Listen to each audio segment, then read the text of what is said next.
This is Theory of Change. I'm Matthew Sheffield. Thanks for joining me for another episode.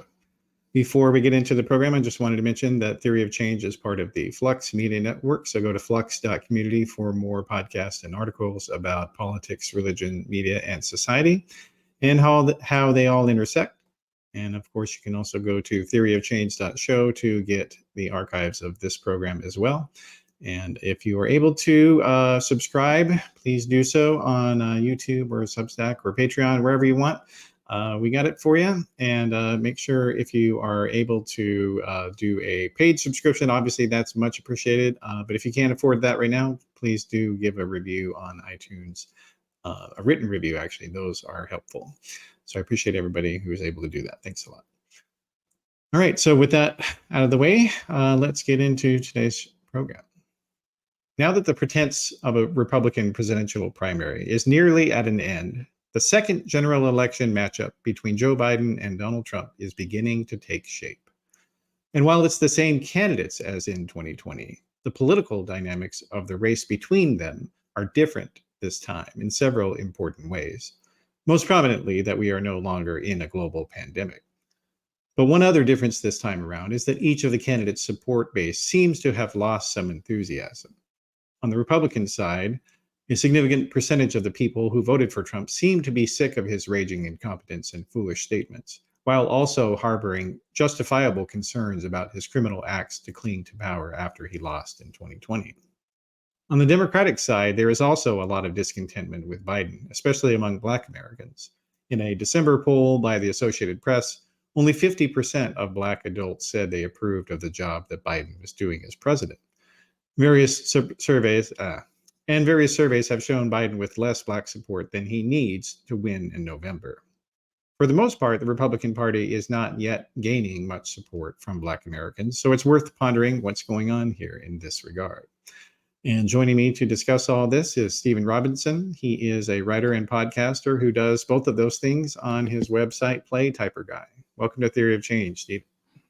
Hi, Matthew. How are you? Good.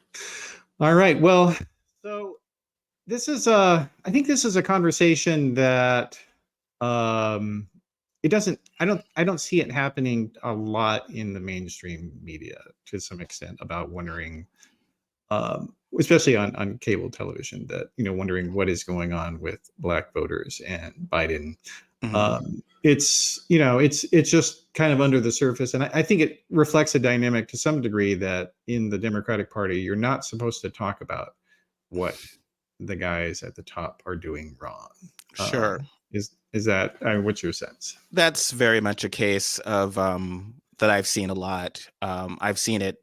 One of the reasons I've kind of gone independent myself, playtyperguy.com at Substack, my shameless plug, is to sort of write about these issues without, particularly related to race, without being kind of, oh, no, you're going to make Trump come back, to sort of have that Animal Farm reference whenever you would just talk about these issues. And I think talking about an issue doesn't make it worse, nor does ignoring it make it go away. So one of the issues, I think, is that when we talk about discontent amongst any other certain groups of people, particularly like when there was over particularly COVID lockdowns, and then suburban white women concerned about their kids being taught about racism or books. When we saw a lot of that in Virginia, when Glenn Youngling won, those folks are often presented in the media. They do the focus groups with them, but not just that, more likely someone of that demo is going to be on a mainstream news program presenting that issue. If you look at sort of the Black voter base and a lot of the folks or where that discontent is, aside from some articles that, the folks who make it, and there often aren't a lot of people of color, particularly Black people and Black women who make it on the mainstream news shows, are hardcore Democrats. They're people who argue for the party, and rightly so, because that's their point of view. Even myself, if you were to put me on Meet the Press, I'm going to be like, well, of course I'm going to vote for Biden. Here's why I think he's done a good job. Here's why it would be catastrophic if Trump won again. Were to win. Yeah. And but a lot of those voices, and as we said, this election is going to be won on the margins. The last few have been. They were talking about, what is it, 40,000 votes amongst a certain states determined that Biden won in 2020. And then it was actually more narrow than Trump's electoral college vote victory in the states where he won. So, yeah, I mean, obviously, we should talk about turnout issues, and we should talk about and hope we can get into that as well, like the sense of the position of the Democratic Party is in now, and in trying to maintain a very large coalition, especially to the extent that they have been for the longest time, wanting to get folks who, and I think you can speak to that, of who were once white, suburban, college educated people who were once right leaning, maybe even still are, but once voted Republican and said, were alienated by Trump and MAGA and are now Democrats, and so, or inclined to vote for Democrats. And so I think there's been a lot of focus on those groups, perhaps to the detriment of really listening and doing the outreach with particularly working class, non-college educated Black voters, Black men, specifically Latino men. Yeah, and it is a really complicated dilemma that Democrats have, because the Democratic voting coalition, the electorate, is very different inside itself compared to the Republican coalition. So the Republican coalition, overwhelmingly Christian, overwhelmingly white, and now much more rural than ever before. So a lot of the things the messages that they can give to them, they all intersect perfectly with each other. And so, whereas for Democrats are basically have to contain the entire political spectrum, except for reactionary extremists. And so and this is also true with regard to Black Americans, because a lot of Black Americans are actually conservatives. But they're not going to vote for the Republican Party, given its many decades of history of both trying to court racist people on the sly, and then now, of course, openly doing it under the Trump years. So trying to figure out, well, how do you appeal to Black Americans? It's very difficult in some sense, because what might work for a 22-year-old college student in New York City is probably very possibly not going to work for a 7-year-old grandmother in Atlanta, Georgia. That's part of the dilemma. Well, it's been 60 years, or will be this year, since the Civil Rights Act, and so this idea that there's a permanent sort of connection to the Democratic Party and acknowledgement what the party has done on race issues that Black people will have forever is a dangerous, I think, assumption. I think younger Black voters are a potential get from Republicans focusing on, again, those working class rural issues. And people will say, well, no, because the Republican Party is overtly racist. Yet, I think my point of view is I find that argument somewhat insulting, because you say that I'm from South Carolina, I'm from the rural South, and of course all of my family members are Democrats, longtime Democrats. But if you were to say to them that, hey, the argument I'm going to give to you, to my cousin, for instance, is Republicans are racist, Trump is racist, duh, come vote for me. But to your neighbor, or the guy you work with, a white person who's also didn't go to college, also from the rural South, I'm going to have to, I'm going to try to like make an argument on the merits. And also, I probably won't overtly state that they're racist, because Democrats don't usually do that. They try to say that, like, Republicans, oh, they're for small government. They still, I mean, Nancy Pelosi, I would get screamed at when I would write columns saying she shouldn't go around saying that we need a strong Republican Party. Like, what does that mean? When were they Yeah. useful allies? And she's romanticized Reagan in the past and those things. And then, so you say that as if saying kind of like, okay, well, again, for the sake of argument, hey, Matthew, you voted for Republicans in the past, you're maybe a Republican, but here's how we're going to try to win you over on the issues, because we don't think you're racist and we don't think you're willingly voting for racists, but we're going to tell Black voters that obviously you don't have that same choice as Matthew, because obviously you're a big dummy if you were to ever consider like all these other issues that we think that's driving most of our good friends across the aisle, as Biden says. And I think that becomes the dangerous sort of rhetoric. Well, it's kind of patronizing, basically, Absolutely. in some sense. And there is kind of a similar messaging problem with Hispanic Americans as well, that Democrats generally seem to think that Hispanics and Latinos only care about immigration, that they all care about immigration, and that they want more of it, when the reality is that a lot of people in that demographic have nothing to do with the immigration system. They're multi-generational family and don't know anyone who lives in another country. And No. You're insulting them to imply that they do, that It's they're not American. That's kind of telling them they're not real racist. Americans in some ways. It's overtly racist, because you're sort of saying that they, without looking at it as a class issue, like some folks would say, oh, because American is a class system. It's like, oh, I got here legally and I look, down, as opposed to being like, oh, Trump's rhetoric is going to offend every Latino voter, and we're going to win Florida easily, and we're going to win Texas easily. I mean, this was rhetoric in 2016. I'm sure you might have saw some of that, and obviously that did not happen.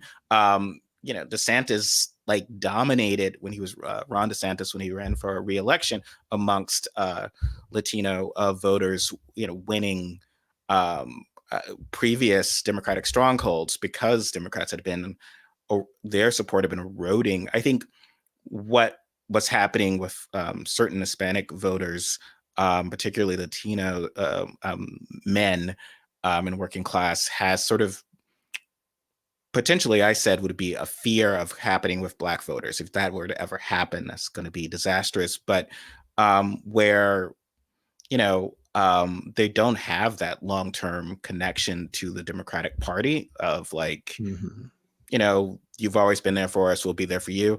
And what happened in 2020 was that in Texas, Biden was doing very poorly amongst some border towns because of concerns about lockdowns.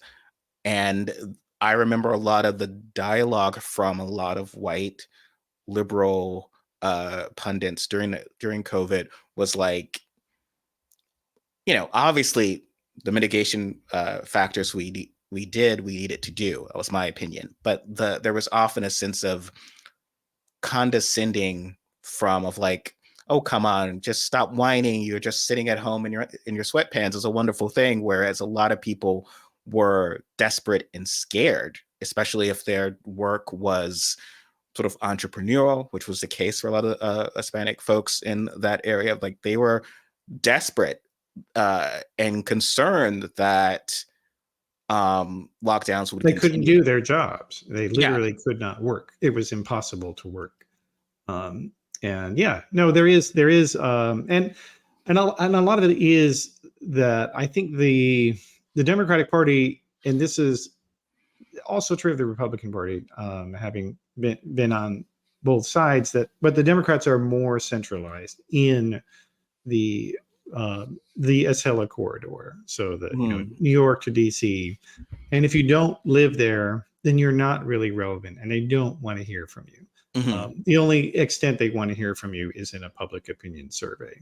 But I can say, having been a former pollster, that polls can be very bad at helping you understand public opinion, because you have to understand how to ask the question in a way that has the same meaning for you and for the respondent.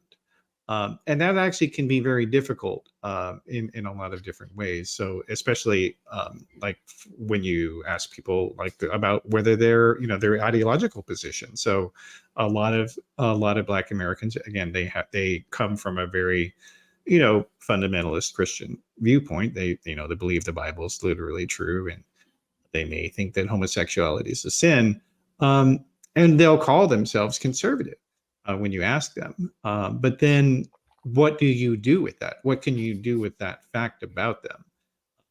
And that's where polling has a problem, and why you have to get out there and actually listen to people. Like this is one thing that the Republicans have really well for themselves, is besides the fact that right-wing media is now so huge and has such vast audiences, whether it's Joe Rogan or Daily Wire or any of these talk radio people, it has a huge audience to push the propaganda out to them, but it also allows kind of a two-way push as well, because these, especially the local talk radio hosts, they have people calling in and telling them, this is what I think about Oh yeah. Trump or whatever, and so you can get it's like having a profitable focus group, and they've got hundreds of them. And then of course website comments are good for that as well, to kind of suss out public opinion in a way that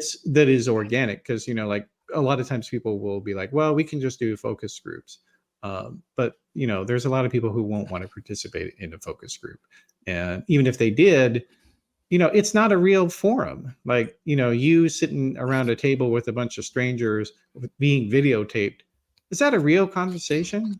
Oh yeah. I don't think it is. Well, yeah. Not at all. And to what you were saying about that ecosystem, I've called it an ecosphere of like the same type of dialogue that's being had. For Republicans, again, a white Christian cultural organization, like that's its base, and that's what it is, and we can flatter them and say it's an identity. Yeah, exactly. And we can flatter them and say it's about small government and freedom, and et cetera, and so forth. But like at that core, and so just watching Fox News or just being in that, well, that is going to hit a good deal of that base and reflects what they're stating. We said that, Donald Trump was in many ways the Fox News viewer made good, because he was of that group. He wasn't simply like the quote David Frum had, where we thought Fox News worked for us and suddenly we were working for Fox News. Well, what happened was Trump, and then who came after him, people like Martin Luther Green and others who had been out there, who'd been the reliable voters for them. There's like, okay, well, we don't need the front people anymore. We're taking over. But they reflect those voters in a way that if you took Nancy Pelosi without identifying her, because I think, if you put her into a Black beauty parlor in South Carolina and the people knew she was Nancy Pelosi, and they came with the cars, and so they'd be respectful for her and like her because they like her politics generally. But if you just put her there without them knowing who this was, how natural would the rapport be? How natural would the connection be? How their dialogue, and how would that go versus dropping Trump in sort of a very rural bar somewhere in Ohio, like the stuff he would complain about, the stuff that he would naturally sort of talk about while having a beer with the guy is true. He would fit right in. Yeah. Fit right in. I mean, I think Democrats have for years, so like almost 25 years now. So they complained about the Al Gore, George W. Bush, the argument of like, who would you rather have a beer with? And it was like, that's ridiculous.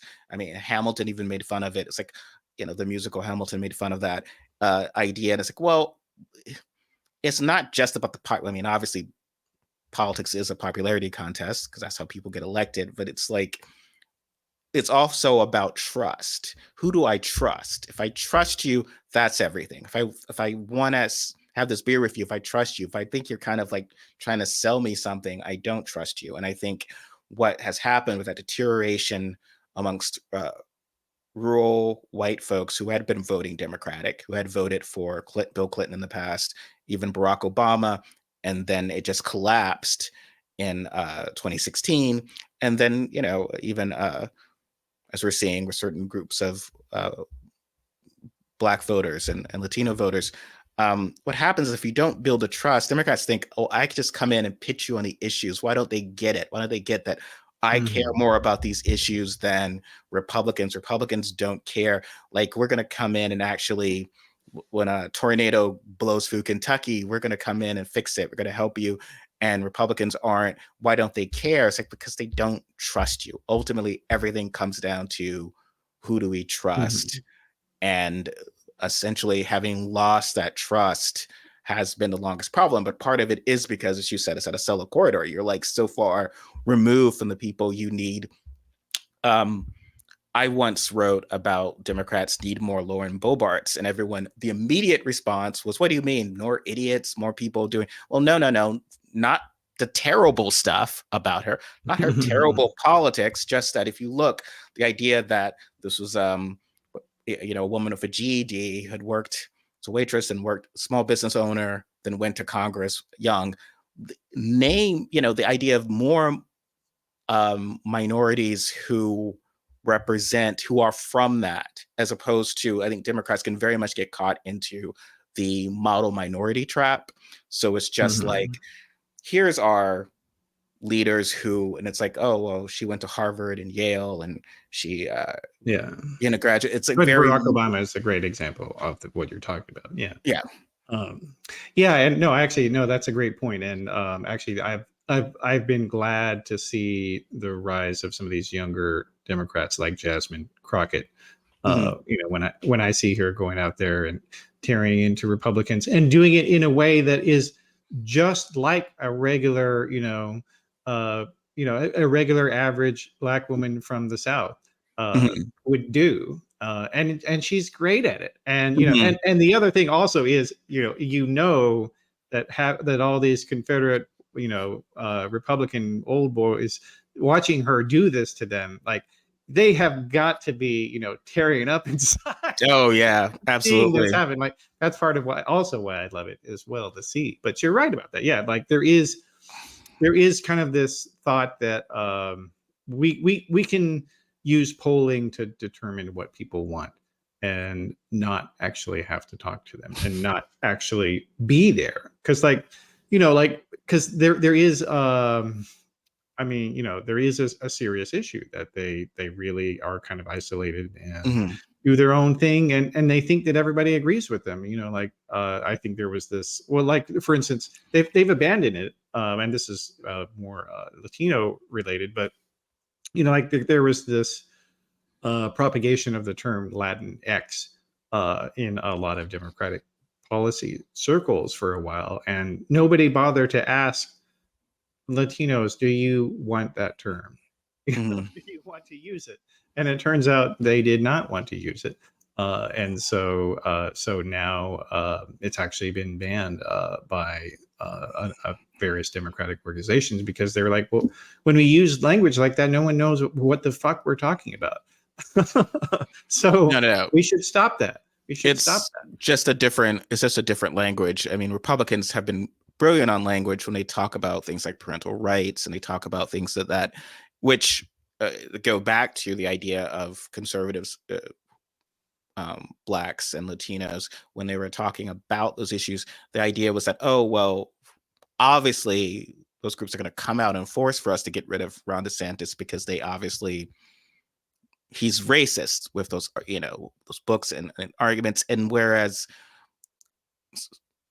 instead, the stuff about the type of the idea of sexualizing stories and stuff like that, which all that being BS, but no one was taking the time to actually thread that needle, because, as you said, there were a lot of conservative minorities of states who are like, oh, I don't want my kid reading about. And I think what happens is Democrats are then shocked or then stunned, because they haven't had the dialogue with actual working class people.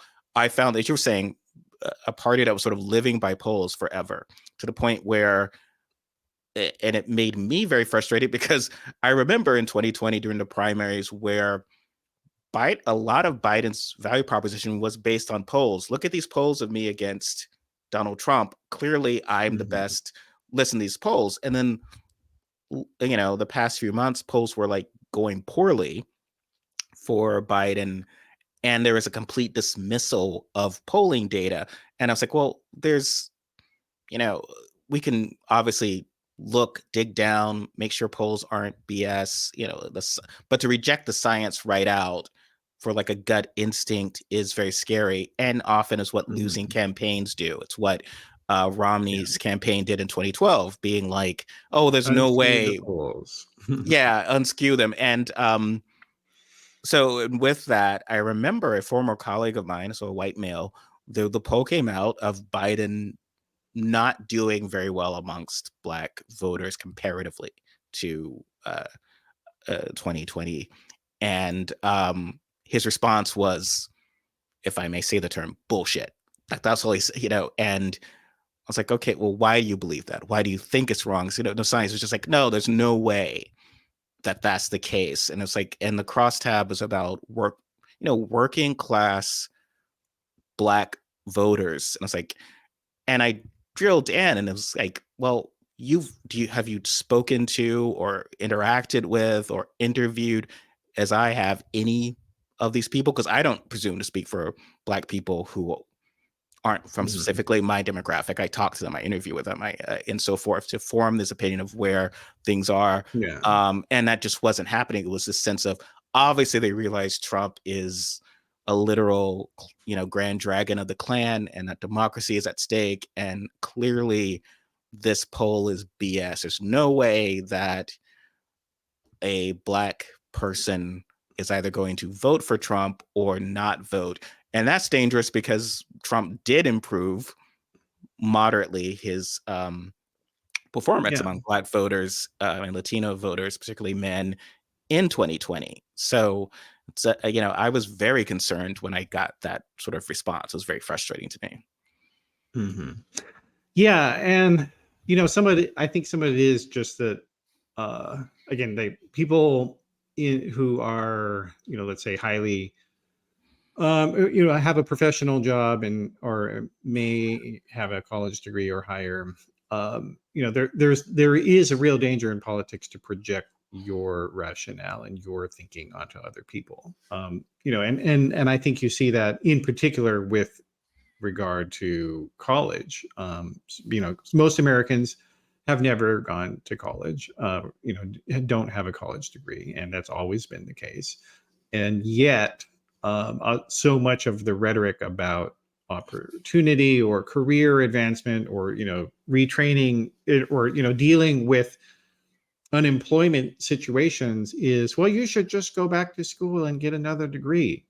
And that doesn't work for most people. That's not going to work for most people. Most people can't take 4 years out of their life or whatever other, 4 years, whatever.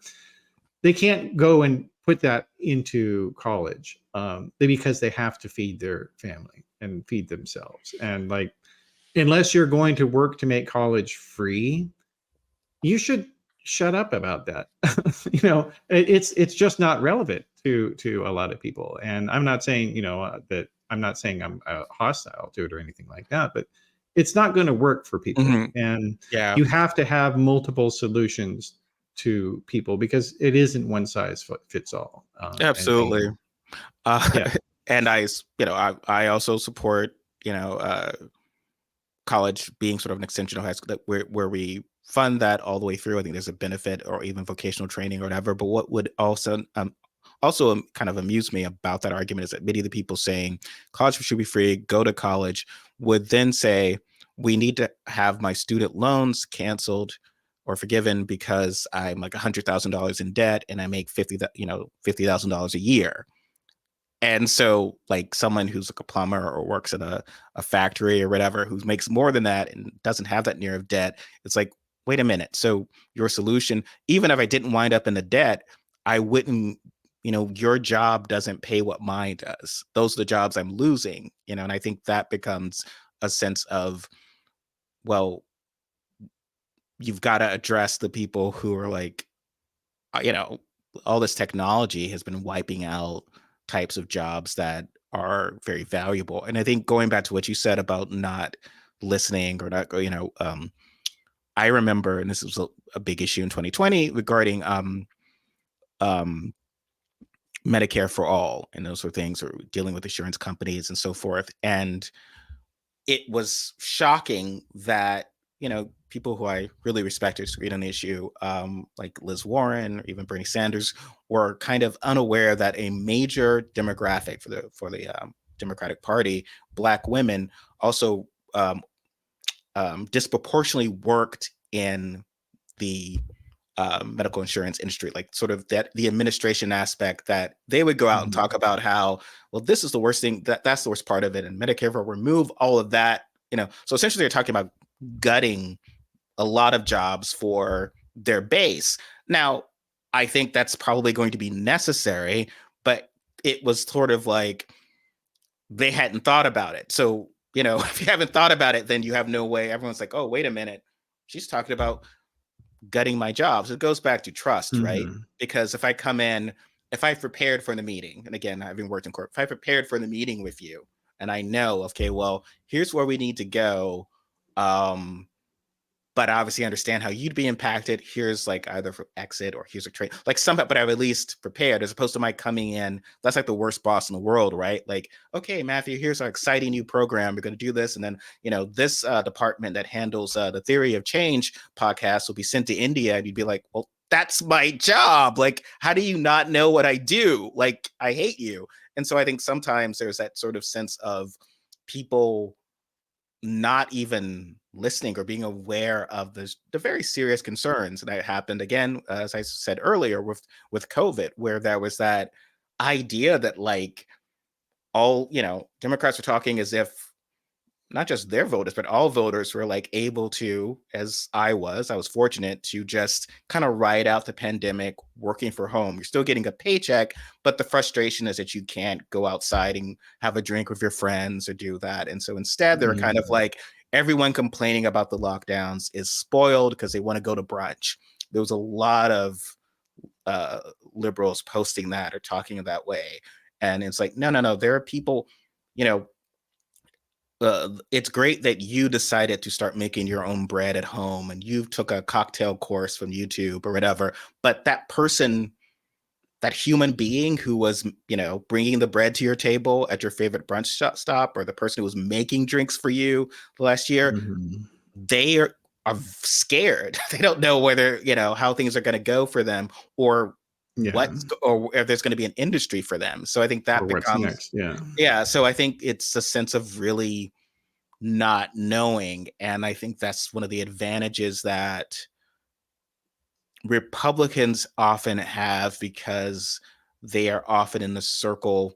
It's, I find it very frustrating. And Pelosi has done this a lot, of talking, well, that's not, we're going to focus on the kitchen table issues, which is often seems like a very patronizing way of saying, this is what is really important. And it's like, well, no, I think, yes, at kitchen tables in certain parts of the country, these were important issues to them. The issue of, trans people in sports, what's being taught in the schools and so forth. And I believe there's a right that we're on the right side of those issues, but we need to address it, not roll our eyes and be like, well, and actually explain it. Yeah. Or explain it. Yes. That would be good. Yeah, no, you're right about that. And also stop telling people what they should be concerned about. Like, that's their business, what they want to be interested in. If you want them to be interested in something else, then you need to explain why they should be interested in it, and not try to shame them into it, because it doesn't work. Life doesn't work that way. If you want someone to be your friend, you're not going to shame them into being your friend. You want to date someone, you can't shame them into dating you. It isn't how any of this stuff works in any other context. But Pelosi, I do think, is kind of an emblematic figure in this discussion. And I'm glad you've mentioned her a few times. But I mean, like, most recently, of course, she has been, just completely denigrating people who are concerned about the situation in Gaza and, all the people being killed there and the war crimes being committed by Israel, and basically saying that the only people concerned about that are being paid by Vladimir Putin, and you claim to be concerned about these other issues, and so you just need to sit back and do what we tell you on Israel, and people are like, what? That's not an argument. No, That's not no. going to persuade anyone. It is offensive, and and recently there in the news there were several a bunch of black religious leaders that had written a petition to Biden to say, please stop this. You stop funding all this awfulness that Israel is doing. Uh, please stop it. And like, this is causing some real tension. But the sort of Acela Democrats, they don't really see it. I don't. No. It doesn't seem to affect them very No, much. it's a It's not very really. serious issue. I mean, part of the problem is that, and I think you frame it well, the Acela issue, because the presumption so often is that the only people making noise about it are these obnoxious college kids outside my window, and they're not connected to the real world. They're kind of, and granted, you actually do need college kids, so it's not great to alienate them either. But it's that presumption, right? Sort of the idea of the aimless hippies from Hair musical Yeah. protest, as opposed to the civil rights, the more organized and disciplined civil rights movement, and so forth. But that's not what's happening. And so when I written about the Pelosi situation, and I said it was fascinating that she, gave that interview and made those offensive comments the same day that I'd read in the Sunday Times about the black pastors. And I was like, Joe Biden has been doing the circuit, going to these black churches to sort of drum up support. And it's like, the black people, especially in the South, especially in these churches, they like Joe Biden. Do you know who they like a lot more? Dr. Martin Luther King. Do you know who the FBI, investigated? Because Pelosi was talking about FBI Yeah. investigations into people. And to state that without the history, it's like, well, calling for ceasefire is what Putin wants. So to connecting it, because sure, he might want that. That's different from people of good faith who are long-term pro-peace, pro any sort of resolution. And that was, the challenge for King. And in the Yeah. piece He I'd was written, accused of being a a Russian communist. stooge. Yeah, and And I'd included these things from the FBI reports saying, like, what he said was, communist talking points. It's what it's what the Soviet Union wants to get out of Vietnam and to end that threat. So that connection was very real, and to state that is such a disconnect of, like, and it's different from, in a way, from as offensive as, say, a Republican like Nikki Haley saying that there's never been a racist country or whatever. It actually hits harder when it's someone like Pelosi, who for a photo op will kind of link arms with other, black Democratic politicians and do, like, the imaging, Mhm. the imagery of the civil rights movement, like a lot of the "We Shall Overcome" stuff and all of the imagery of it, while also, again, when it's politically convenient. And my sort of King column that I'd written for King's birthday was sort of, okay, what I want people to remember right now is he was fully about peace. Because when you just think that calling for peace against, you know, uh, racist Southerners who are bombing your home, because he wasn't in some Ivy League, Ivy Tower, being sort of clueless about, calling for ceasefires or calling for peace or not responding in violence. These people were targeting his home. He was still sticking to his principles.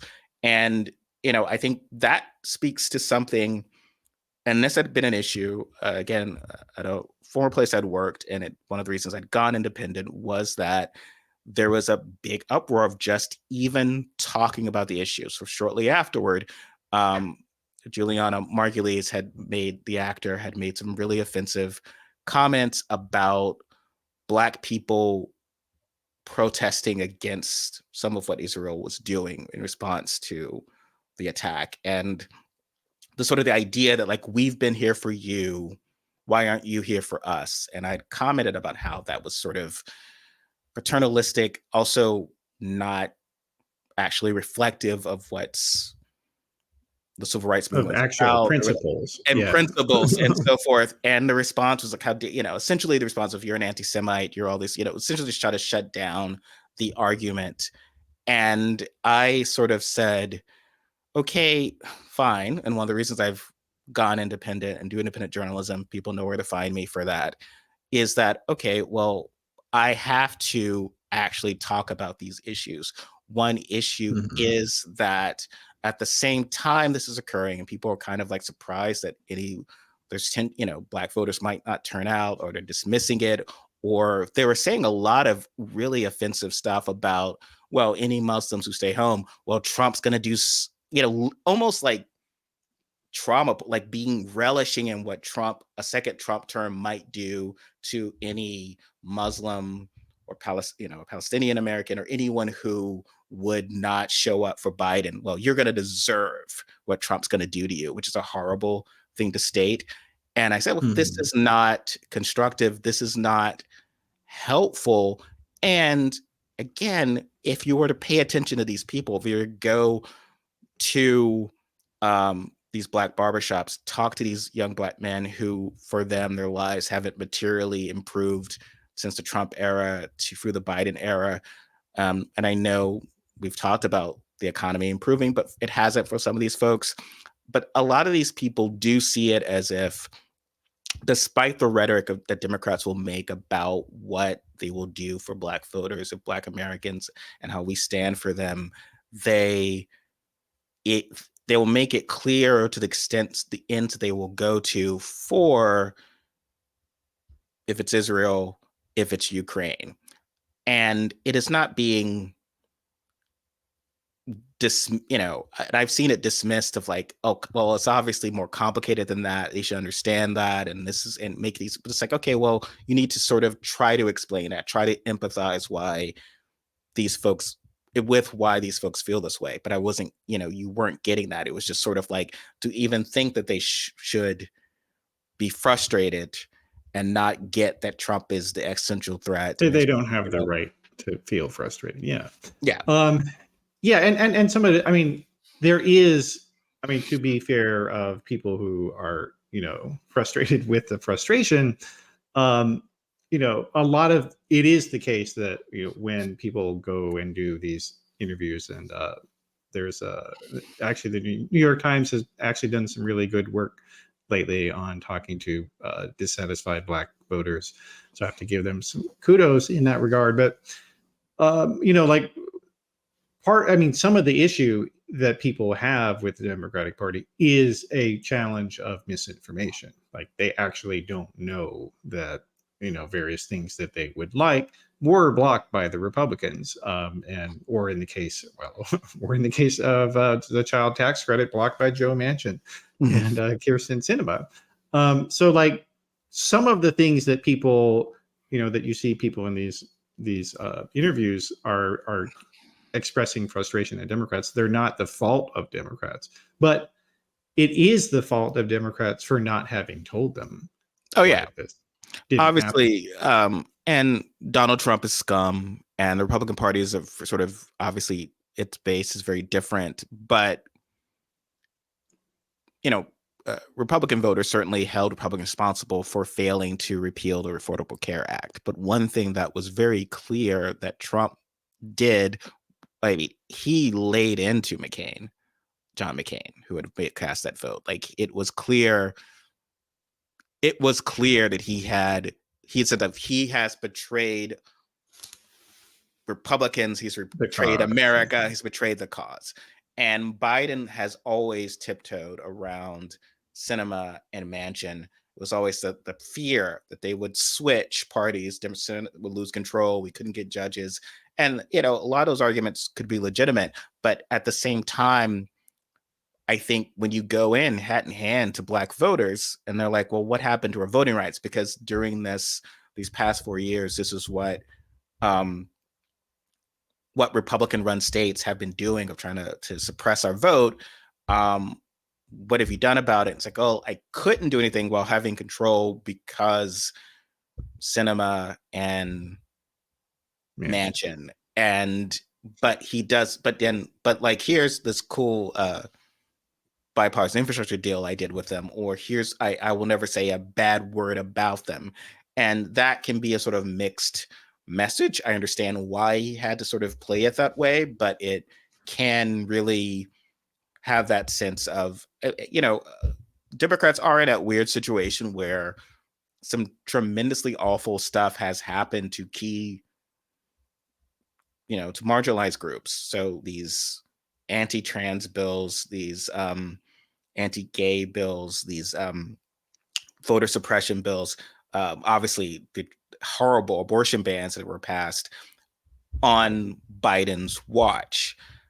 Now, we know that it's not as simple as but at the same time, it is as simple as on his watch, even though it's about it did happen.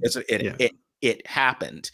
And, to run on the kind of, it seems sometimes Democrats are still trying to run on the more defensive sense of, this is what Republicans are going to do if you don't elect me, but I'm going to hold the breach, because that had been the abortion argument for years, right?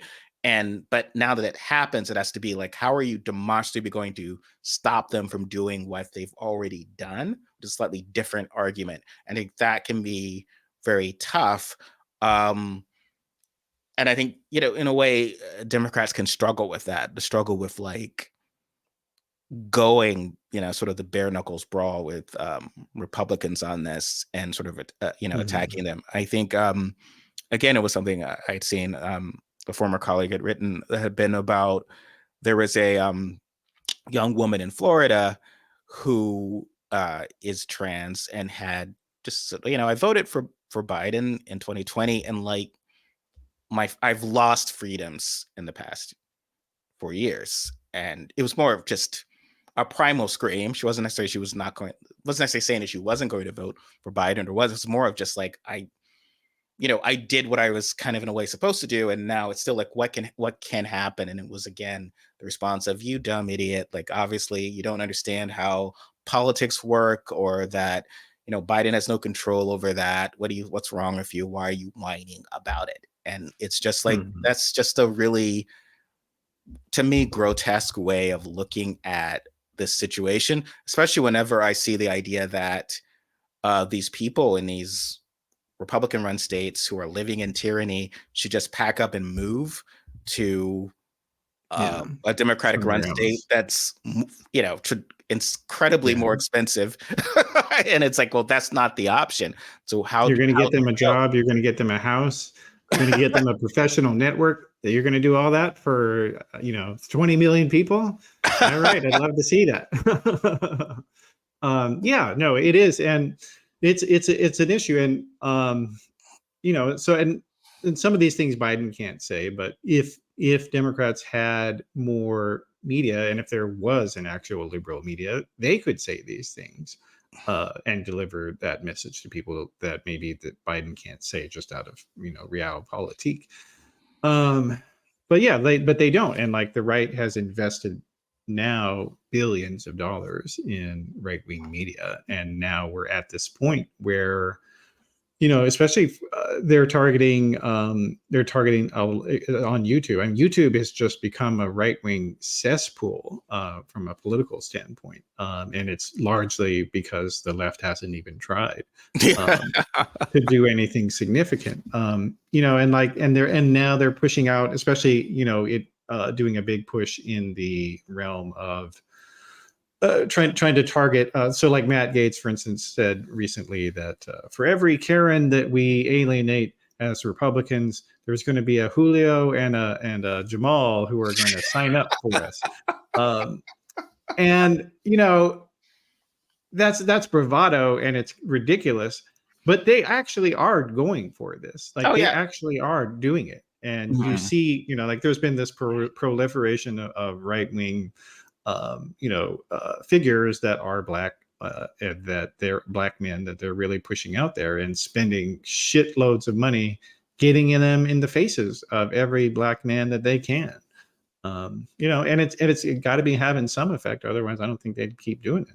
Yeah. Oh, well, totally, Matthew. And I mean, Matt was more correct in that argument than I think Chuck Schumer was in 2016 when he was kind of dismissing concerns about erosion of support for Democrats and amongst working class white voters. He was kind of I think he literally said, for every voter like that we lose, we're going to pick up 2 more suburban soccer moms, which didn't happen, obviously. No. If but it also was sort of, well, what is that strategy? Because your strategy is to become Rockefeller Republicans and yet still hold on to, working class black voters and working class Hispanic voters. Like, that seems, Yeah. How's that going like, to work how is that going to for you? work for you? But with Trump, like MAGA specifically, so the MAGA movement, just very young, far younger than the Democratic Party. Think of the Democratic Party as very sort of respect of your elders, respect of the leadership, wait your turn type the MAGA is very sort of, and people call it a cult, but it's also sort of will devour anyone who either steps out of line or is not producing, right? Like, if you lost this election, we're going to get rid of you. You failed to deliver for us. We're going to, it can be ruthless that way. But it's also a sort of toxic masculinity. So I think when people talk about, dismissing what Gates had said there about like getting, Julio Jamal, and I made fun of him about this as well, but I said, well, he is recognizing that he's being very open about us, that it's a it's a homophobic, transphobic, misogynistic, toxic male movement above all. That's the theme. That seems to be if you spend like, and God love you if you do this, but if you spent a week in right-wing media of different that's the theme more than anything. More than like, is there stuff about black people suck or that's openly sort of racially charged, or is it specifically toxic masculinity, homophobia, transphobia, misogyny as the sort of the The defining unifying principle, message. the Yeah. unifying message, and then that's going to grab those folks, because then it's sort of, especially with the classism, because then it's just sort of, I remember, again, sort of that Ivy League tower liberalism, the idea of like, oh, well, obviously black people get that when, say, someone on Fox or a Republican goes on Fox and talks about violent crime and talks about thugs, he's just saying the N-word. And it was just sort of, well, no, that's literally not the N-word, because I just said thug and I'm not saying the N-word. But also, you're presuming that black people specifically in cities aren't concerned about violent crime and don't themselves talk about the thug that broke into my car or my house or whatever, or Mhm. that, so presuming often that this is the stuff that is, everyone knows is overtly We'll racist. have the same response. Yeah. And well, it's not like the sort of the coded language and that sort of, and so the idea that, Julio, Jamal aren't potential gets for MAGA is, to me, very dangerous, because that to me reflects a lack of awareness of what the sort of, as you said, unifying message of the MAGA movement. Like a lot of like Trump running against Haley. I mean, his the Nimrata stuff, for instance, is sort of racist, and he's talked about going back where he came from, so like that. But overall, it's very misogynistic. It's male dominance. It's that's how he goes after people. In fact, in 2016, I would say people presume that they acted as if his whole campaign was, one of drooling racism. And certainly that was there, but one would also argue it was essentially toxic masculinity, which is very appealing and dangerous and is a link to most fascist movements. I mean, that is just sort of its Mhm. unifying principle. Yeah, and it's also useful for them with younger men as well, because Mhm. as religiosity has declined and as fundamentalism has declined, you're not a young black man is not going to be interested in, oh, we have to save America for Jesus, because he'll be just as likely to say, fuck that, I don't believe in Jesus, it's all imaginary. So that has no purchase for him. But if you tell him, black women are uppity and they're getting out of control and they need to know their place, some guys are going to want to hear that because they Mhm. think that already. And this is an entree for them, for the right wing with them. And and I think you also see that with some of the outreach that Trump did with basically selling presidential pardons before he left office. He made it a point to go out and find people specifically who were involved in the hip hop, world, and try to get them pardons. And then it paid a dividend even with Snoop Dogg recently, who just came out and said that he's got no problem with Trump, and likely, of course, related to the fact that Trump pardoned his first record executive friend from back in the day with Death Row Records. Like that's so like they're doing something with this, and to just write it off, it is very dangerous, as you said, I think.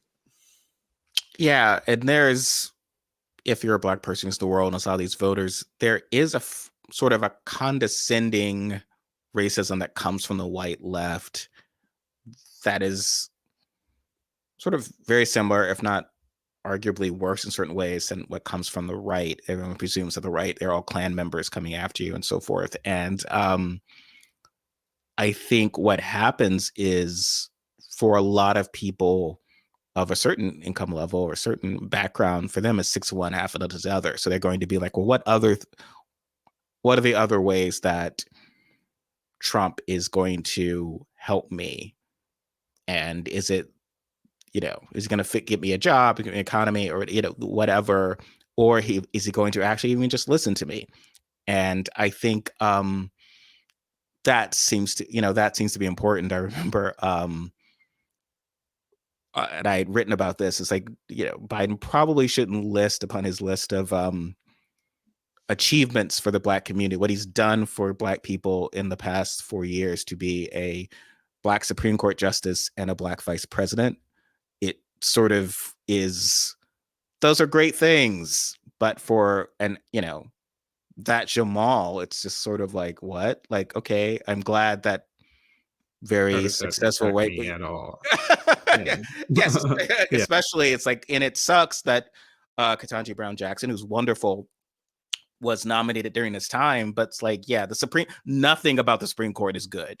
And it's not like she tipped the balance or whatever. When Trump's gloating about Supreme Court picks, it's sort of like, because I tipped the balance of the court, and here's where we are kicking butt with the courts. But here it's just like, yeah, so I nominated a black lady to the Supreme Court. I kept that promise. And then that same Supreme Court, I mean, she didn't vote for it, obviously, but that overturned, went on to overturn Hmm. Roe v. Wade, is not, it winds up being that form of, I would say, shallow identity politics, right? Because again, Jamal, Hmm. Julio, they don't care, they don't care that certain high status people who wouldn't live in their neighborhoods anyway, right?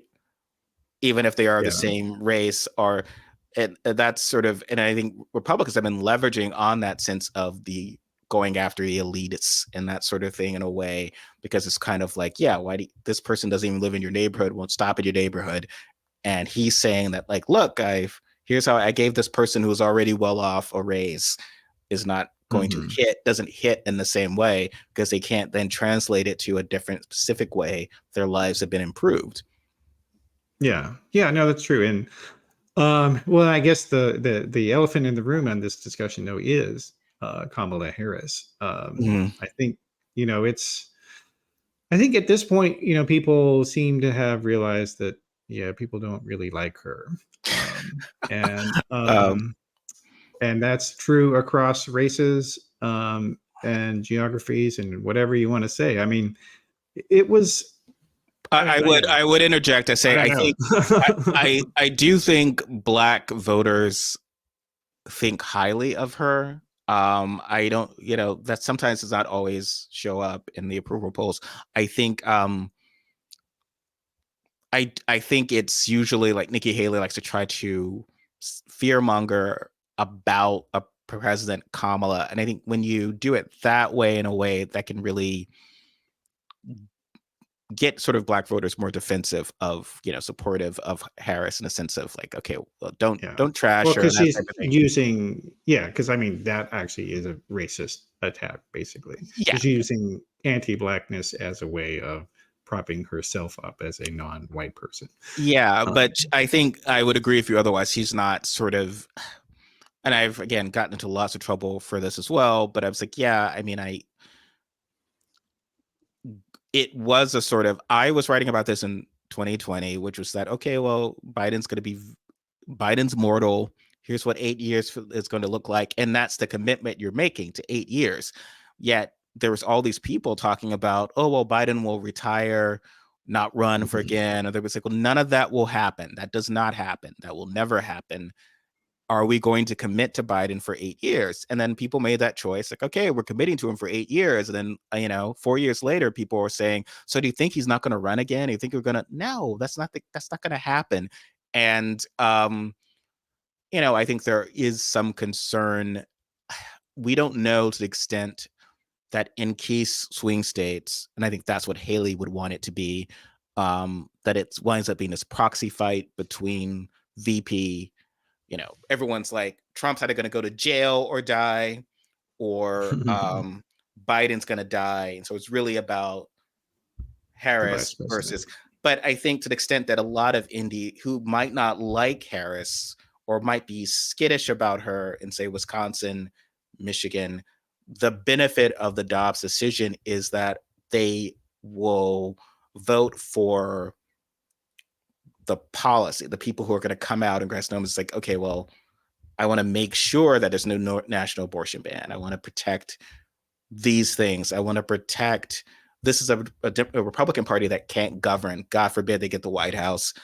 This is what I'm going to vote for. And so that, I think, helps us with moderates and independents in those areas. I mean, I think the drawback, the risk would be in those states if there are right-leaning, voters who, say, had voted for Romney, gave Trump a chance in 2016, just couldn't bear it in 2020 because they thought he was so terrible, but would gladly come back and vote for a Republican and support Republican policies if they kind of thought, okay, well, maybe he'll then go to jail or die, and then Nikki Haley will be president. What's good, though, is that Nikki Haley's continued presence in the primary and infuriating Trump guarantees that won't happen. He will in no circumstance will he choose her. And I do think he's not going to choose any Republican who would present as materially less MAGA to voters. We've seen how his own MAGA surrogates have crashed and burned in in 2022 and key states from Kerry As Lake. candidates, yeah. Yeah. And I think that if you were to pick, say, obviously not even Kerry Lake, but I think Kristi Noem would not be a candidate who would do well as a VP for those already kind of done with MAGA center right voters. So I do think that for good or for ill, it's Trump, Biden, and only Trump, Biden. There's no proxy there. Trump, Biden, and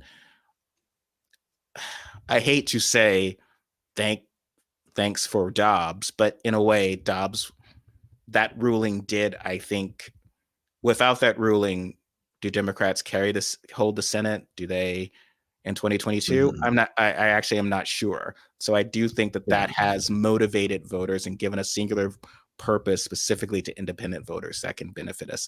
And then in 2028, I think I find it highly unlikely that Harris would uh, win a actual contested primary. But what's your thought there?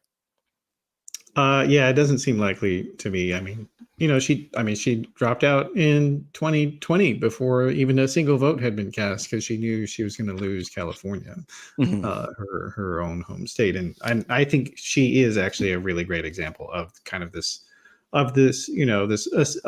Acela mentality and demographic problem that the Democratic Party has. Whereas if you were to compare her to, let's say, Raphael Warnock or Val Demings, or like there are plenty of black politicians who are much better connected to regular Americans, or of any race, and certainly in regards to the black Mhm. community.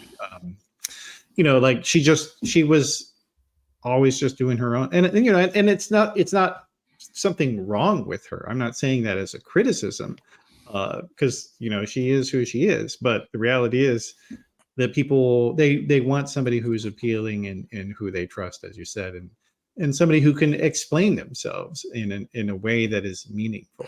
And Yeah. and she doesn't have that, and I don't Well, think yeah. she ever will. Jasmine Crockett sounds like someone who's taught. Like I have no reason to believe, and I'm sure you're the same way, that there was a staff that got together and wrote her remarks. Like, oh yeah, and this line's gonna kill, and we focus Yeah, tested no, this, she and just go spoke out. from the heart. Yeah. And whereas most people, that's how they view that Harris is just from lines and so forth, and not particularly being authentic. And I know that it's supposed to be sexist to say that a candidate should be authentic, but I don't know. These are still There's popularity plenty, contests. and there's plenty of women who are, Yeah, and exactly. Interesting, Matthew, because the writer in me, again, who does plays and so forth, I do think there's, with Nikki Haley's attacks against Harris, I find fascinating because to me it's like they are very similar in the sense of, I felt that they didn't themselves have a rationale for their campaign. I mean, other than wanting to win, which is, what people want to win, but you need more than that. Because then whenever whenever Haley opens her mouth, sometimes I'm kind of like, well, what is it? Who is this for? Who are you trying to appeal to? What is your strategy? Mhm. What is your plan? And it was often the same concerns I had with Harris. And, I think Haley is still there because there's obviously, then there are donors and people who are desperate for Trump to not be the nominee in a way that wasn't there. So the money quickly dried up for Harris. But without that dynamic, I do think Haley wasn't necessarily polling any better than um, Harris was, and certainly is on track to lose her home state. And it's be a shocking state of affairs that Trump will get nominated again. It says a lot about the party that no one will say, right? Oh yeah, no, absolutely. And I guess maybe let's wrap with a.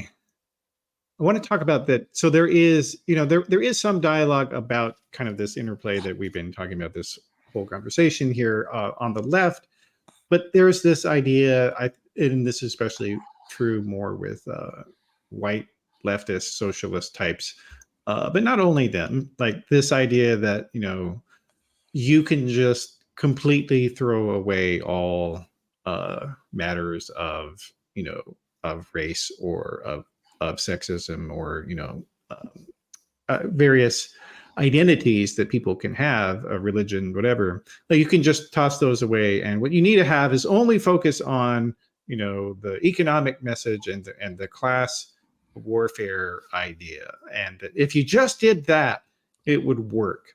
And it didn't work. It never worked for Bernie Sanders. So like, Mm-hmm. but people are still saying this, and it's like you have to have more than one message, Mm-hmm. Oh, because this is a absolutely. big country.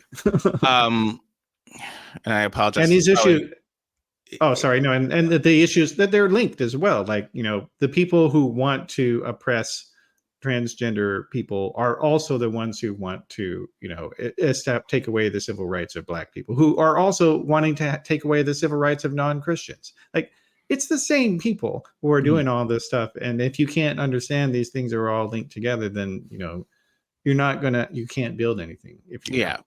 Yeah, I apologize. It's probably too complicated answer to get into. I'll just say quickly, I think that one of the issues is that sometimes in politics, personal is so mixed up with message. So there's issues of like, here are campaign problems that Sanders had that I believed, does that dispute what his kind of larger campaign purpose might have been? Who knows? But as you say, it didn't work twice, right? But it also, at the same time, you're like, oh, right, why did you do this? Why did you take this strategy? In kind of committing to that message. I do think that you're right. Like the argument is like, and Democrats have a problem with this as well, of fairness. So pushing fairness. So the idea of like, the problem with a lot of these anti-trans laws is not some sort of Ivy Tower thing. It's like you are pushing trans people out of the public sphere. They can't work, they can't live, and that is an economic issue. Like most of these issues are, there are ways to make it sort of, here's the key, because ultimately discriminate. I mean, that's where King was going before he died, was the idea of that things of like, I think he is even quoted as saying, what good is it to be able to enter the restaurant, to be able to ride wherever you want on the bus, if you can't afford the bus fare, if you can't get into if you can't eat at the restaurant, right? So like there's, Yeah. you want to get the rights, but you don't want to create it to a system of where the system is still a sort of, a predator, a one where it's all about wealth. So it's like, oh, we fixed it so that myself as a well-off Black person, I can live comfortably. And, thanks for helping me, poor Black person. But actually now your life is not I'm going to stay in the materially different. talented 10th, and you can stay down there in the Yeah. 90. And so I do think that is a challenge, but I think threading that needle has been very difficult for Democrats. And so, and actually connect, like, what does racism mean? So I think that's been the problem. The idea of like, okay, well, don't vote for Trump, working class Black person, Trump's a racist. Well, what does that mean? And I think also for the Acela Corridor person, it's like, yeah, if you're a white person, it's like, to you, it's like, you probably don't, you've probably worked for your fair share of jerks, right? But not many of them are overtly racist to you as a white male, right? But like the idea that, okay, well, if you're a working class Black person, it's like, I've worked with tons, I've had tons of bosses who I thought were racist, but some were better at making sure I got a paycheck every week than some of the others. And so it comes to 6 of one, half a dozen the other thing. You need to sort of translate what Trump is doing in ways that are going to create to that, like making it about, oh my God, he got rid of DEI. He got rid of these, CRT in ways. I mean, I do think Jamal is like, okay, what? Like, oh wait, like I don't necessarily know what those things are. And if I did, I don't study them in college. And I just, this is, you're not connecting to me on a way that motivates me to support, especially It's a really, lot of democracy is in the risk type thing.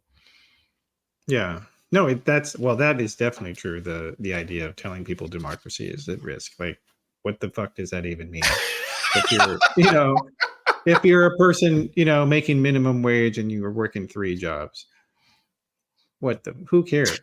Well, it was such a theme of people being like, well, if he fires Robert Mueller, we're going to take to the streets. It's like, why do you think anyone would, like, how does that translate to, but yeah, so sort of the idea of our systems and our institutions.